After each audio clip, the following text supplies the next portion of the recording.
ഇവരോട് ഞാൻ എന്തുത്തരാ പറയുക? അവരുടെ ചോദ്യത്തിന് ഒരു ഉത്തരവില്ല. അവരെ രക്ഷിക്കാൻ ശ്രമിക്കുക, അത്രയേ ഉള്ളൂ.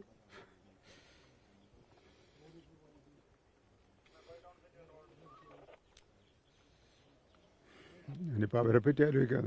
നമുക്കൊക്കെ ഇത്ര പ്രയാസം ഉണ്ടെങ്കിൽ അവരെ പ്രയാസം എന്തായിരിക്കും നമ്മൾ ആലോചിക്കുക. അതുകൊണ്ട് എനിക്കെല്ലാവരോടും അഭ്യർത്ഥിക്കാനുള്ളത്, അവർക്ക് വേണ്ടി പ്രാർത്ഥിക്കുക, അവർക്ക് വേണ്ടി പ്രവർത്തിക്കുക, അവരെ രക്ഷിക്കാൻ സഹായിക്കാൻ എല്ലാ കാര്യങ്ങളും ചെയ്യുക.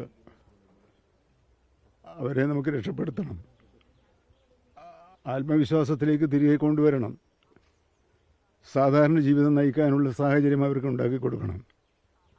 ആ കാര്യത്തിൽ പ്രതിബദ്ധതയോടുകൂടി സർക്കാർ പ്രവർത്തിക്കുമെന്ന് ഉറപ്പ് മാത്രമേ ഈ ഘട്ടത്തിൽ ഞാൻ നിങ്ങൾക്ക് നൽകുന്നുള്ളൂ.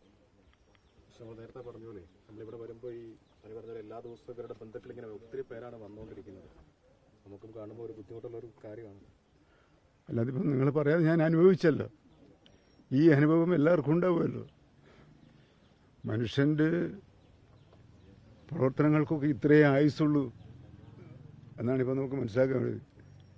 നമ്മുടെ ഓരോരുത്തരും ജീവിതത്തിൽ ഇതുപോലെ എന്ത് ദുരന്തമാണ് ഉണ്ടാകാൻ പോകുന്നതെന്ന് ആർക്കാ പറയാൻ കഴിയുക? അപ്പോൾ അവർ നമ്മുടെ വീട്ടുകാരാണ്, സ്വന്തക്കാരാണ്, നമ്മുടെ ജ്യേഷ്ഠനാണ്, സഹോദരനാണ്, സഹോദരിയാണ് എന്ന കാഴ്ചപ്പാടോടുകൂടി നമ്മുടെ എല്ലാ വാക്കും എല്ലാ പ്രവർത്തനവും അവർക്ക് ആത്മവിശ്വാസവും സുരക്ഷയും ഉറപ്പുവരുത്തി നൽകണം.